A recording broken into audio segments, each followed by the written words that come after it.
Hola, bienvenidos a este video donde vamos a tratar los capítulos 13 y 14 del libro de Silverchats, lo que se refiere a interfaz de file systems e implementación de file systems. Los temas que vamos a ver aquí son el concepto de archivo, atributos y operaciones que se pueden hacer sobre los archivos, lo que es la parte de estructura de un archivo, métodos de acceso, estructura de directorios, protección, estructura de un file system y operaciones que se pueden hacer sobre ese file system, asignación de espacio y gestión del espacio libre y unos temitas con respecto a desempeño y recuperación. Miremos entonces primero qué es un archivo. Para un sistema operativo, un archivo es sencillamente un conjunto de bytes. Es decir, quien le da la interpretación a ese conjunto de bytes como tal es el programa que lo crea. El sistema operativo sencillamente lo va a ver como un conjunto de bytes y ya entonces si ese conjunto de bytes es legible por un programa de video, pues será un flujo de video. Si ese conjunto de bytes es legible por Word, por ejemplo, entonces será un documento y así sucesivamente. Pero sencillamente para el sistema operativo un archivo son bytes. Él no se preocupa por nada más. ¿Qué atributos tiene un archivo? Un archivo, pues acá podemos ver en un ejemplito pues sacado del Macintosh, un archivo tiene nombre, tiene luego un identificador que es la manera como el sistema operativo lo distingue, suele ser un número consecutivo, tiene un tipo en caso de que estemos tratando tipos, por ejemplo, este archivo en este caso es una película de QuickTime.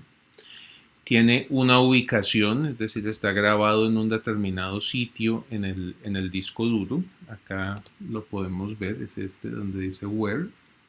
Ahí está. Tenemos el tamaño del archivo como tal.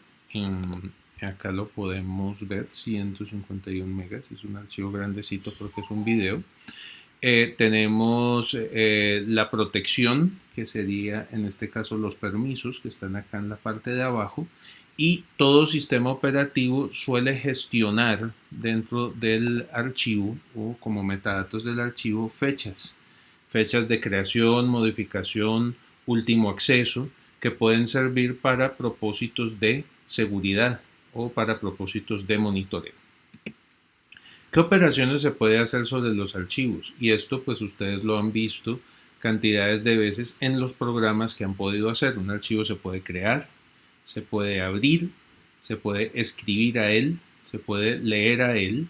En caso de que estén ustedes tratando este archivo secuencialmente o en forma directa también, ustedes pueden reposicionar el puntero de lectura y escritura para leer un determinado registro o escribir sobre un determinado registro.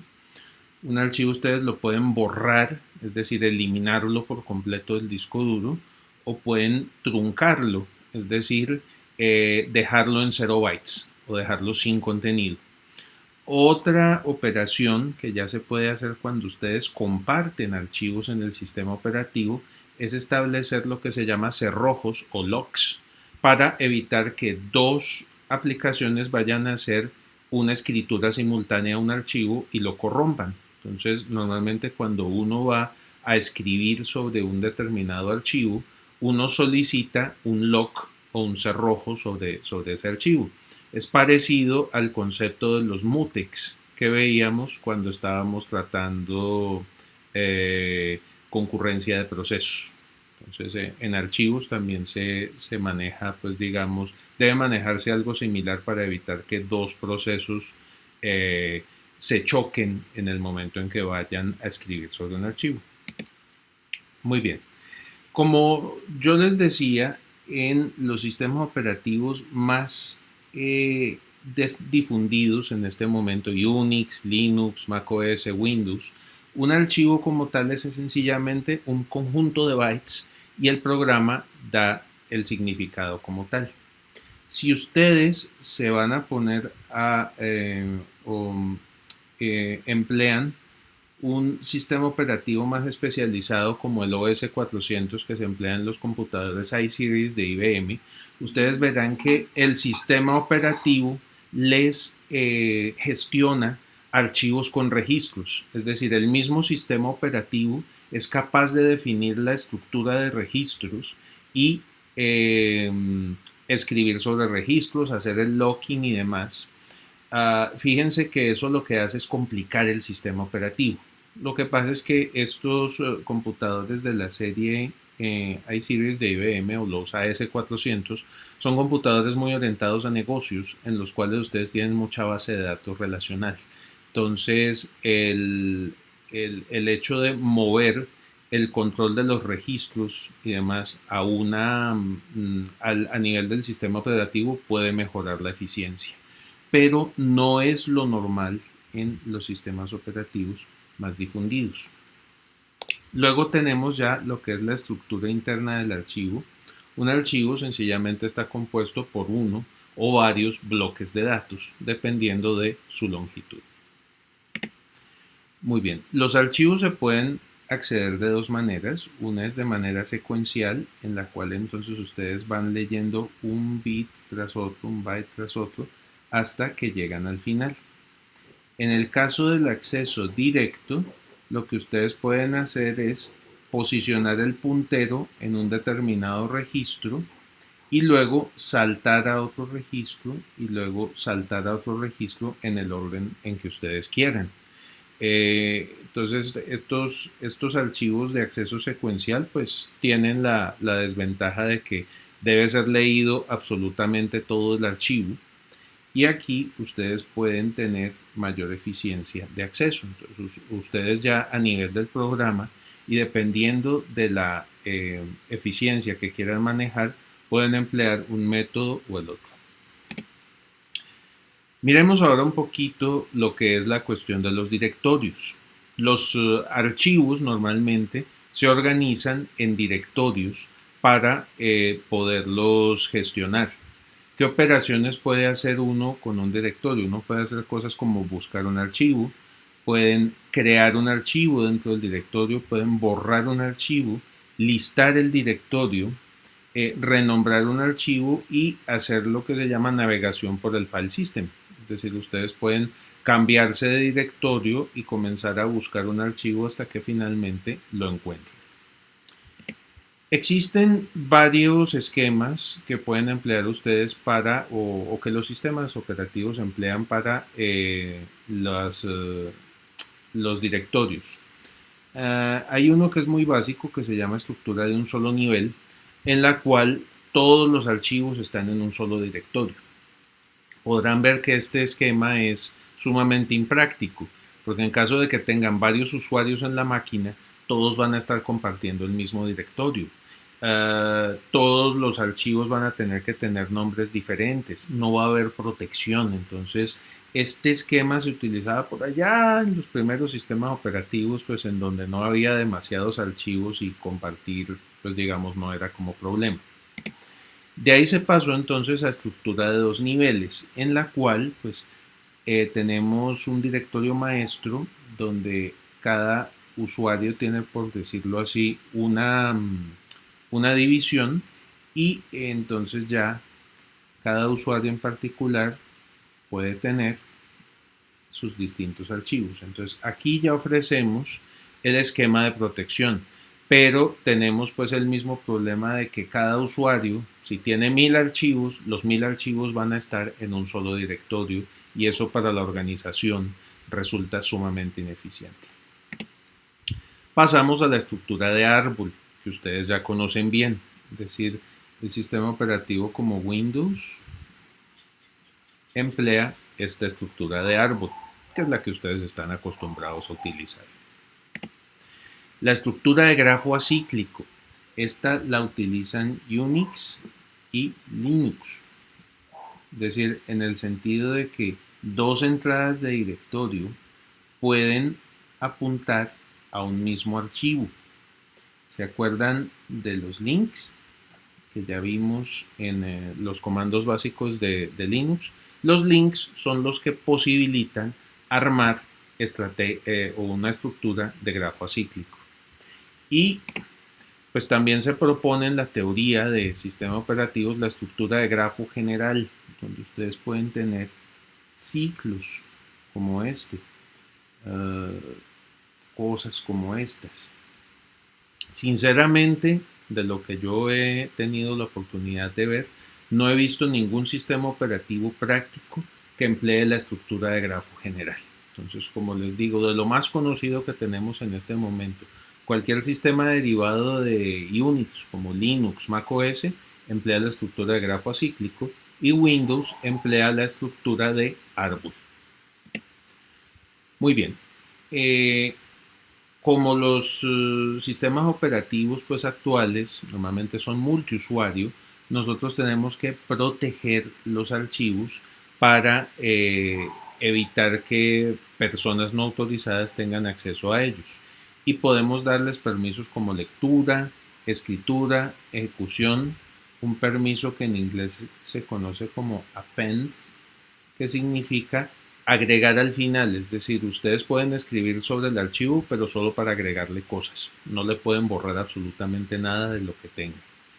Pueden dar permiso para borrarlo, para listar atributos o para cambiar atributos que ese archivo pueda tener, dependiendo del sistema operativo.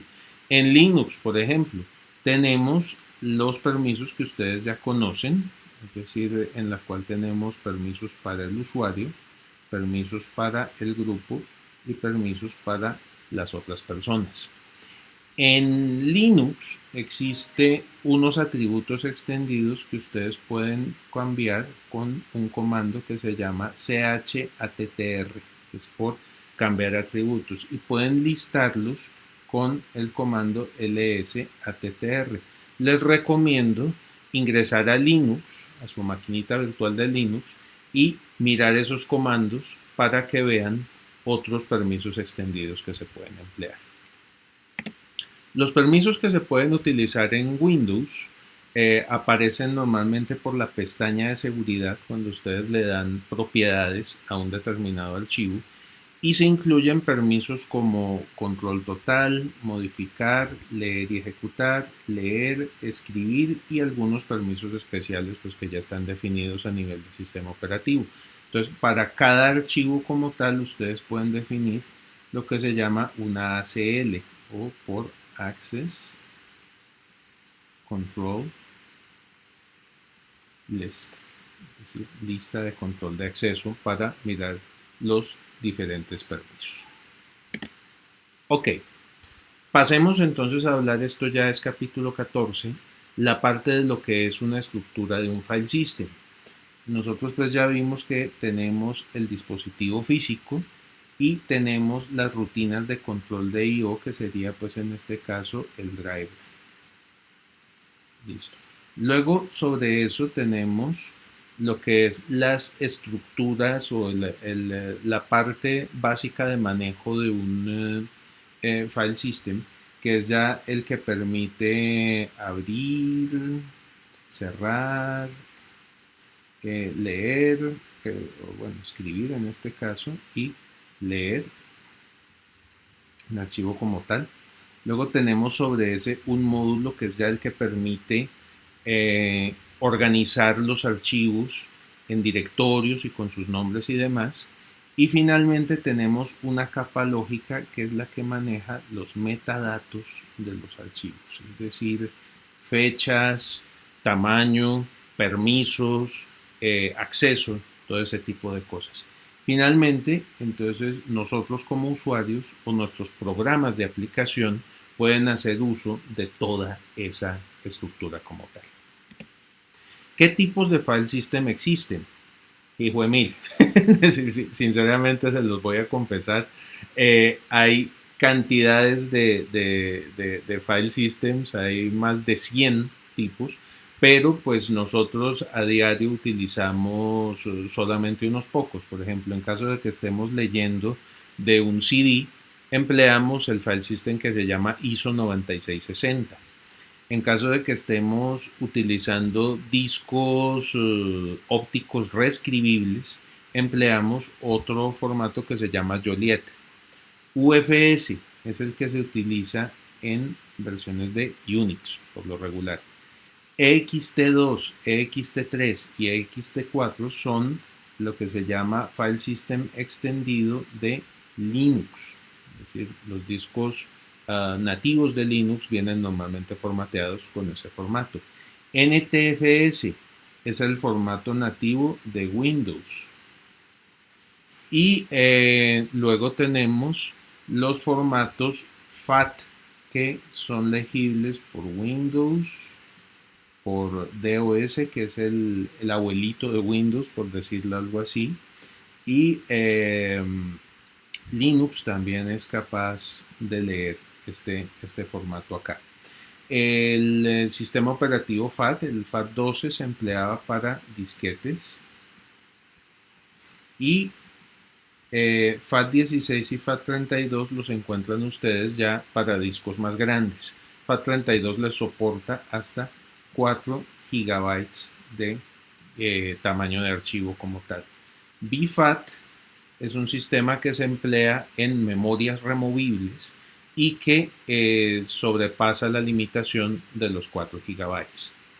En el caso de Mac, que se me olvidó acá, entonces tenemos lo que se llama el HFS, es el HPFS y APFS. Estos son los tipos de file system que maneja el Mac. Este ya es un poquito histórico. Este se utiliza para discos duros normales y este se utiliza para discos de estado sólido. Muy bien, todo file system normalmente tiene una estructura de este tipo.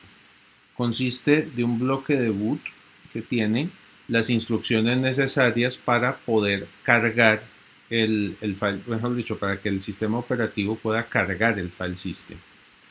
Luego tenemos un bloque de control de volumen que se puede conocer como el superbloque o la tabla maestra de archivos, en la cual entonces tenemos, por ejemplo, en el caso de Linux, se llama el superbloque.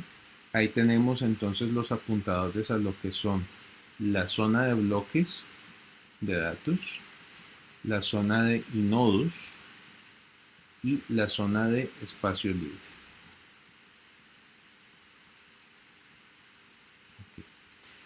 Esto entonces Linux.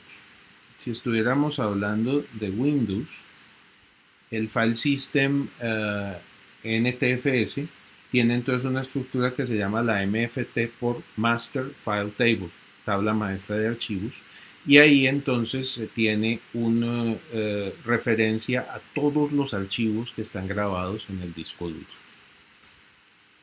Luego tenemos otra parte donde está la estructura de directorio, es decir, cómo se organizan ya los archivos en directorios en el disco duro. Y finalmente existe un área dedicada a lo que se llama los bloques de control de archivo. Entonces tenemos en este caso el superbloque, luego tenemos el directorio y luego podemos tener los bloques de control de archivos y finalmente tendríamos el área de datos. En el caso de Linux, esos bloques de control de archivos se llaman inodos. Y en el caso de Windows, eso es gestionado mediante la MFT y otra área del disco duro que se llama el área de índices, que ya permite entonces manejar mediante árboles los bloques de datos que componen un determinado archivo. Bueno, estos son ya estructuras de datos que se mantienen en memoria cuando el sistema operativo está funcionando. Normalmente se mantiene una tabla de file systems montados, una tabla de archivos abiertos a nivel del sistema y una tabla de archivos abiertos por cada proceso. Listo. ¿Cómo funciona? Por ejemplo, miremos, cuando ustedes van a abrir un archivo, entonces desde la zona del usuario, ustedes dan la orden de abrir el archivo, él va a la estructura de directorio, que está pues digamos en la memoria del kernel, y busca el archivo que ustedes quieran abrir. Entonces él se va al directorio, lee aquí la información y con base en eso, el directorio trae el apuntador a lo que se llama el bloque de control de archivo, que es donde están almacenados las referencias a los bloques que componen ese archivo. Entonces, el sistema operativo lo que hace es, por acá hay una tabla de archivos abiertos por proceso y hay una tabla de archivos abiertos a nivel del sistema. Entonces se crea de aquí un apuntador al bloque de control de archivo. De aquí entonces el proceso dice, perfecto, tenemos el proceso abierto y se devuelve este apuntador al espacio de usuario. De esa manera, varios procesos pueden tener el mismo archivo abierto. Cuando ya se quiere leer, por ejemplo, entonces damos el comando de lectura, nos vamos a la tabla de archivos abiertos por proceso, con esa apuntamos a la tabla del sistema y por acá nos podemos ir utilizando la estructura o el bloque de control de archivo hasta los bloques de datos que queremos leer o que queremos escribir. Entonces, de esa manera más o menos funciona el control de archivos a nivel del sistema operativo. Los directorios normalmente en los sistemas operativos que se utilizan actualmente se implementan como listas lineales, es decir, con la velocidad que tienen en este momento los medios de almacenamiento no es ningún problema. Hay sistemas operativos experimentales que emplean tablas hash para hacer búsqueda de los archivos, pero pues podrán imaginarse que esto mete más complejidad al sistema operativo. Muy bien, miremos ahora cómo se hace la asignación de espacio cuando ustedes crean un archivo.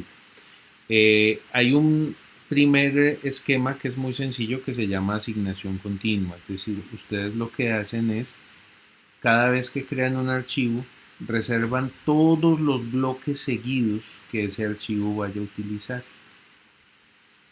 Entonces es muy sencillito, el archivo queda todo seguido, pero el problema es que si en este caso, por ejemplo, si quisiéramos crear un archivo que tuviera 12 bloques, ya no sería posible crearlo porque no tenemos 12 bloques seguidos disponibles. Entonces esto se vuelve muy ineficiente, aparte de que en el momento en que ustedes van borrando archivos, el espacio queda fragmentado, es decir, también se presenta el problema de fragmentación externa que se presenta en la memoria. Entonces toca de vez en cuando estar corriendo un proceso de compactación para que el sistema operativo pueda gestionar los archivos correctamente. Entonces, este sistema de asignación continua prácticamente no se usa. ¿Qué sistemas se utilizan? Por ejemplo, asignación enlazada, en la cual, pues sencillamente, la entrada de directorio tiene un apuntador al primer bloque de datos, luego este tiene un apuntador al segundo, este al tercero, este al cuarto, este al quinto, finalmente hasta el último. Este esquema de asignación enlazada es el que utiliza el file system FAT, es decir, en la entrada de directorio está la dirección del primer bloque de datos. Entonces con eso ustedes se van a la tabla de asignación de archivos, eso es lo que traduce FAT, File allocation,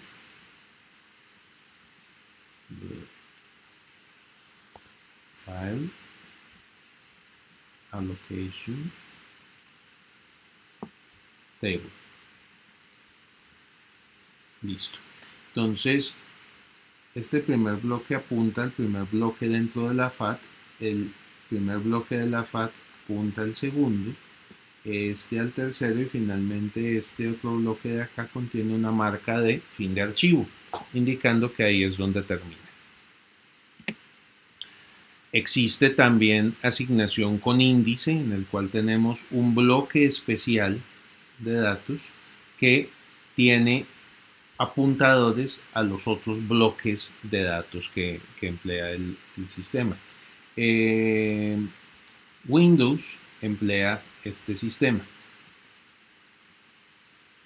En la MFT está almacenada la referencia al archivo y luego entonces la MFT apunta a los bloques donde están los índices.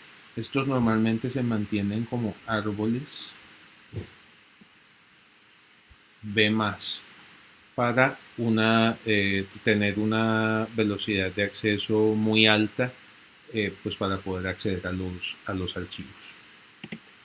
Linux emplea otro esquema muy particular. Dentro del inodo, entonces están todos los metadatos del archivo y luego si el archivo es pequeño, tiene apuntadores directos hasta 10 bloques de datos. Si esos 10 bloques de datos no bastan para contener el archivo, entonces existe un bloque donde se apunta a un bloque que tiene índice. Y entonces tenemos lo que se llama bloques indirectos de datos. Si el espacio del archivo todavía no alcanza así, entonces podemos tener bloques con doble indirección. Y si aún así no alcanza, podemos tener triple indirección. Es decir, de esta manera Linux permite manejar unos archivos de tamaño enorme. Para gestionar el espacio libre, ¿qué estrategia se tiene?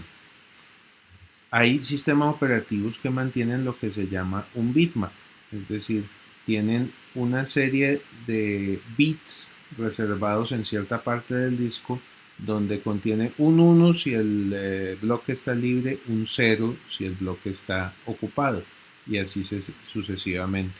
Entonces podrán ver que ese esquema es un poquito ineficiente porque si es un disco de varios gigabytes, imagínense el tamaño del bitmap. Hay sistemas operativos que emplean lista enlazada de bloques libres. Hay otros sistemas operativos que emplean agrupamiento, lo que se llama entonces ustedes tienen un bloque libre y ese bloque tiene referencia a un determinado número de bloques libres. Y a su vez, cada bloque libre de esos tiene referencia a otros. No lo vamos a estudiar muy a fondo, pero lo importante que sepan es que es necesario también tener referencia a los bloques libres para el momento en el que vayamos a crear un archivo. Y cuando se borra un archivo también es necesario actualizar esa lista de bloques libres para que el computador los pueda usar. Muy bien. Otra cosa importante con respecto a los file systems es el desempeño. Normalmente, para poder tener acceso más rápido a los discos, uno o el sistema operativo emplea una estructura de buffers caché. Entonces, cuando ustedes van a hacer lectura y escritura a los archivos, normalmente todas esas lecturas y escrituras pasan por el buffer caché. Y hay en muchas ocasiones que las escrituras, sobre todo, no se hacen inmediatamente, sino que se demora esa escritura hasta el momento en que el sistema operativo tenga ciclos o un espaciocito libre para bajar esas estructuras a disco. Eso es crítico y es la razón por la cual un computador debe apagarse adecuadamente. ¿Por qué? En el momento en que ustedes apagan el computador adecuadamente, o para el caso de una memoria, por ejemplo, expulsan la memoria adecuadamente, todos estos buffers caché se escriben al disco duro. Entonces ese disco duro o ese medio de almacenamiento queda en un estado consistente. Si se corta la energía o si ustedes desconectan el medio a la brava, los buffers caché pueden quedar con información que no se llegó a escribir al file system. Entonces en ese momento pueden ustedes tener errores y les puede quedar el file system inconsistente. Entonces ya saben la razón por la cual es necesario apagar el computador correctamente o eh, expulsar el disco de manera correcta. Muy bien, miremos un poquito los aspectos de recuperación. Todo sistema operativo tiene rutinas de chequeo de consistencia. Ustedes habrán notado cuando una máquina Windows se apaga mal, es posible que hayan visto este mensaje. Dice, CHKDSK está revisando el estado del disco. Y por lo general, digamos, el 99% de las veces él tiene éxito. De lo contrario, tienen un daño grave y es necesario, pues en ese caso, restaurar backups y espero que los tengan. En Linux, esa opción se llama FSCK y ella entonces también es capaz de chequear la integridad de los file systems como tal. Sistemas o file systems como NTFS, como el mismo EXT3, EXT4, APFS, otros de estos, HPFS también, todos estos soportan lo que se llama journaling. En eso entonces se reserva un espacio especial dentro del file system que se llama un journal, que lo que contiene es una lista de transacciones que se hacen sobre el disco duro. Es decir, toda escritura que ustedes vayan a hacer se considera una transacción. Y lo que hace el computador de vez en cuando, cada X tiempo, es aplicar todas las transacciones del journal al disco para dejarlo en un estado consistente. Entonces, ¿qué pasa, por ejemplo, si se corta la luz? Van a quedar las transacciones grabadas en el journal, algunas completas, otras incompletas. Entonces, cuando ustedes están recién prendiendo el computador otra vez, el computador comienza a aplicar las transacciones que estén completas y elimina las incompletas. De esa manera les deja el disco duro en un estado consistente. Entonces es un medio de protección que tienen los sistemas operativos, en este caso, para garantizar la integridad de los datos. Finalmente, yo insisto mucho en esto, pues por ser experto en seguridad, todos ustedes deberían tener backups de su información. Entonces, ¿cómo funcionan los backups? Una posibilidad es hacer lo que se llama un full backup, que es hacer copia absolutamente de todos los archivos que hay en el disco duro. Ventaja que tiene, muy fácil de recuperar porque solamente tienen que recuperar un backup. Desventaja que tiene, demoran mucho en hacerlo. Porque si ustedes tienen un disco de 250 gigas casi lleno, tienen que hacerle copia absolutamente a todos los archivos. Entonces, ¿cómo puede funcionar otros esquemas de backup? Por ejemplo, lo que se llama el esquema incremental. En el incremental, ustedes hacen un full y luego hacen un backup más pequeño. Este full normalmente se llama nivel 0. Luego hacen uno que se llama nivel 1, que incluye solamente los archivos que hayan sido cambiados desde el último nivel 0. Pueden tener luego otro nivel 2, que sería los que han cambiado desde el último nivel 1. Entonces ustedes podrían hacer un full cada mes, es decir, algo así, un nivel 1 cada semana y un nivel 2 cada día. Entonces, de esa manera van a tener backups cada vez más chiquitos. Ventaja que tiene es rápido. Desventaja que tiene, si ustedes necesitan restaurar archivos, van a necesitar restaurar primero el full, luego el último nivel 1, luego el último nivel 2. Entonces la restaurada es un poco más larga. Pero digamos que el tiempo en este caso beneficia lo que, es decir, estarían ustedes intercambiando tiempos de restauración. El otro esquema que se puede manejar acá es el diferencial. En un backup diferencial, ustedes toman primero un full y luego entonces toman backups de los archivos que han cambiado a partir del último full. Entonces, ¿qué va a pasar? Estos backups parciales que van acá van a ser cada vez progresivamente más grandes porque van a tener archivos, cada vez más archivos cambiados. Sin embargo, pues para ciertas aplicaciones puede resultar bastante eficiente. Bueno, eso era lo que les tenía que contar acerca de File Systems. Voy ahorita a mostrarles en los sistemas operativos Linux, Windows y Macintosh cómo se hace para crear un file system a partir de un disco o una memoria vacía y cómo montarlo. Muy bien. A continuación vamos a ver cómo se crea y se monta un file system en el sistema operativo Linux, empleando para tal efecto el formato nativo de Linux en este momento, que es ext4. Para eso, entonces voy a emplear una memoria de 16 gigas que tengo acá, la voy a conectar vía USB. Acá entonces voy a confirmar que la voy a conectar a Linux.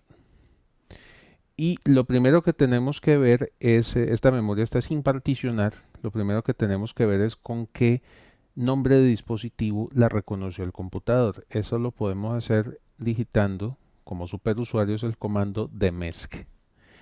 Observen acá que a la máquina recién fue conectado un dispositivo, un disco removible que está identificado como SDB. Este SDB son las letras que nos interesan para poder acceder al dispositivo. Entonces, lo siguiente que vamos a hacer es particionarlo. Para eso empleamos el comando fdisk y le decimos dev sdb, que es en este caso el disco o el dispositivo en el cual está la memoria que acabamos de conectar. Bueno, vamos a darle aquí M para ayuda y vemos que hay un comando añadir una partición nueva. Entonces vamos a decirle N, en este caso para añadir una partición nueva. Le vamos a decir que esa partición es primaria. Vamos a decirle que es la partición 1 porque no tiene ninguna. Le vamos a decir que el primer sector es el 2048, sector por defecto que aparece ahí, y el último, el que nos sugiere aquí la herramienta, porque vamos a hacer que sea una partición que ocupe toda la memoria. Como podemos ver acá, nos dice que la partición ya quedó creada. Podemos decirle P para que la imprima. Efectivamente, él ha creado acá la partición y él asume por defecto que nosotros la queremos crear tipo Linux por estar empleando una herramienta de Linux. Voy a dar el comando W en este momento. Fíjense que en este momento la tabla de partición ya fue alterada, ya fue escrita. Una vez hecha la partición, fíjense que él entonces, por ser la primera partición del disco, la nombra dev sdb1. En esta partición es donde tenemos que crear el file system. Entonces le vamos a dar así mkfs, que es el comando para hacer un nuevo file system. Le decimos "-t ext4", ese es el tipo de file system, y le vamos a decir el dispositivo sdb1. Ok, Dice, entonces procedamos.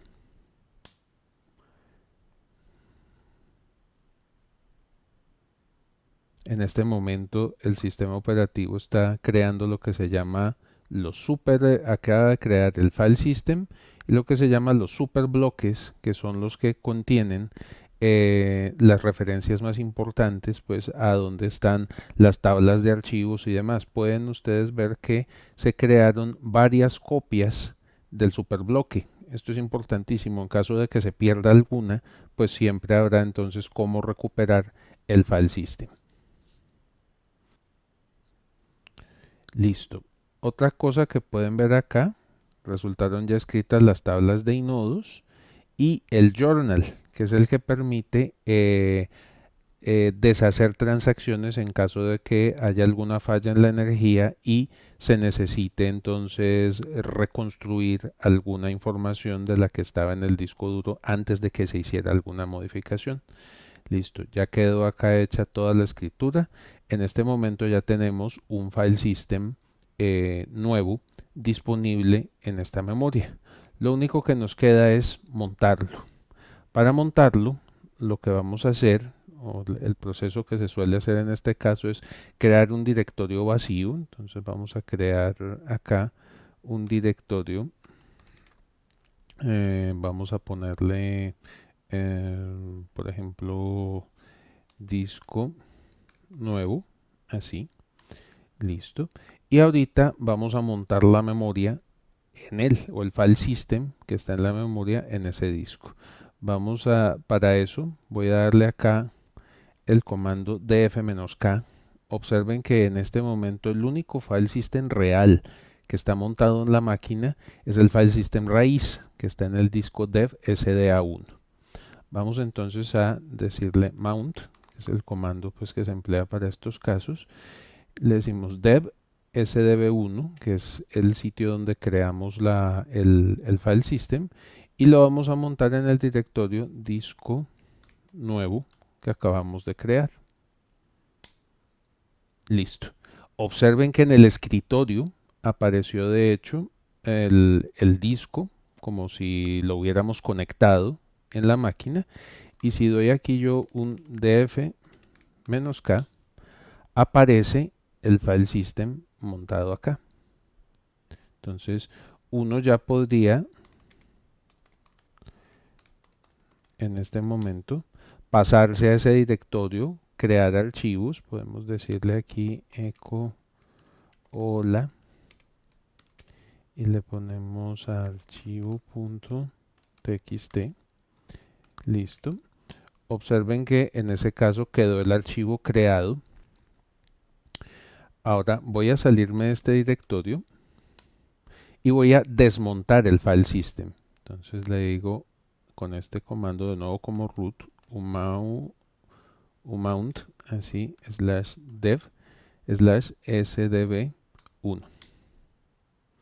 Ven que el computador hace una pequeña pausa mientras que vacía todos los buffers y todos los cachés al disco, deja todos los discos en un estado consistente y desmonta el disco. Podrán ver que con df-k ya no aparece el disco montado y el icono del disco desapareció del escritorio.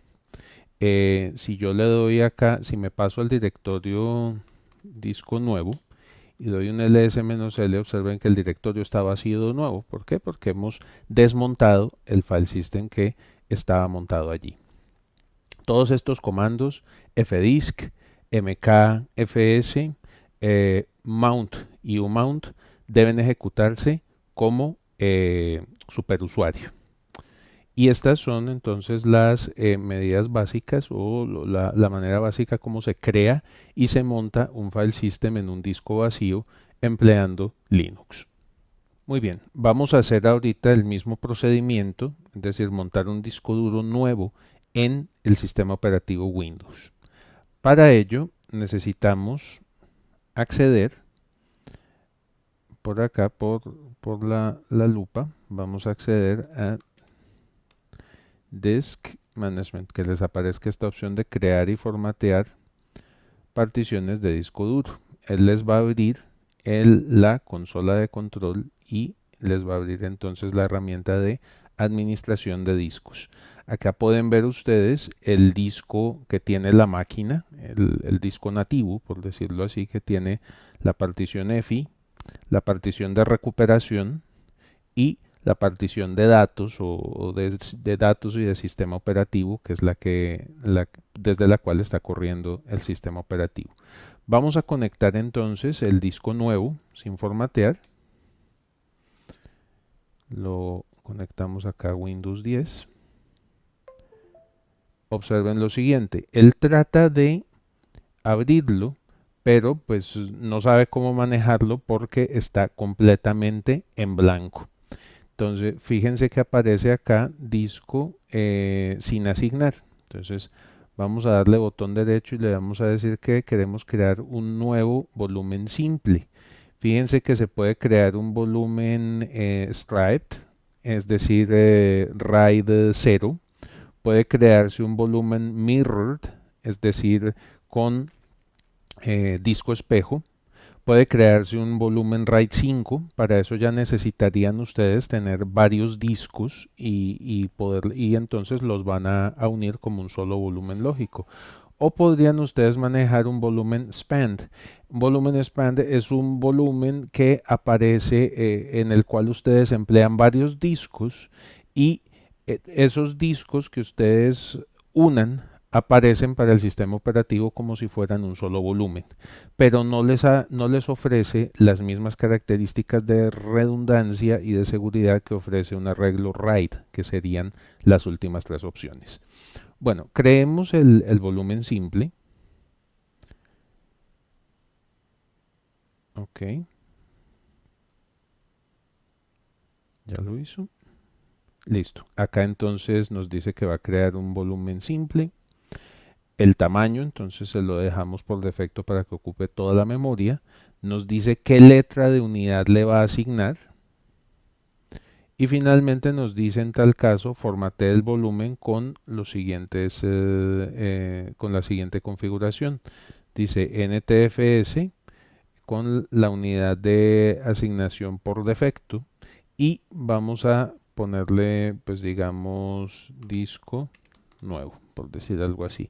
Y siguiente y terminamos. En este momento el sistema operativo está acaba de crear la tabla de partición. En este momento está creando un file system tipo nativo de Windows, es decir, NTFS en la memoria y nos avisará en cuanto esté lista. Saben que ya nos abrió acá una ventana diciendo este folder está vacío.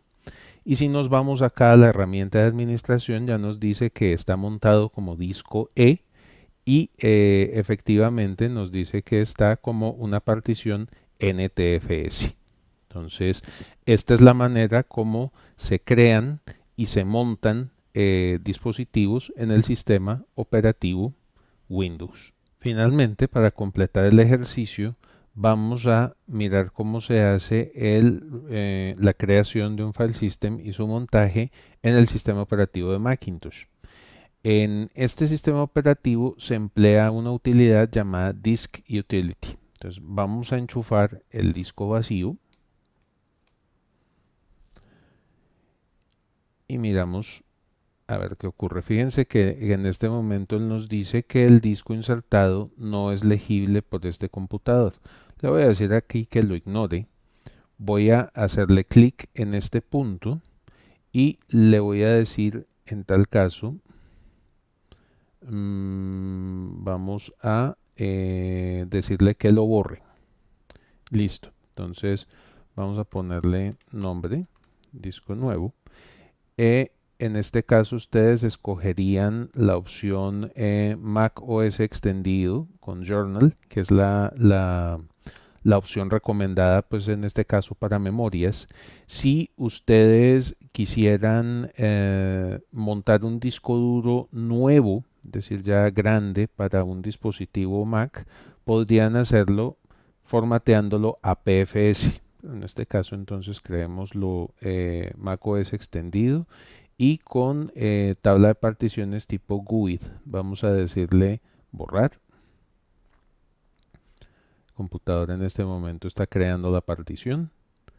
Ahora está formateando el disco duro o la memoria.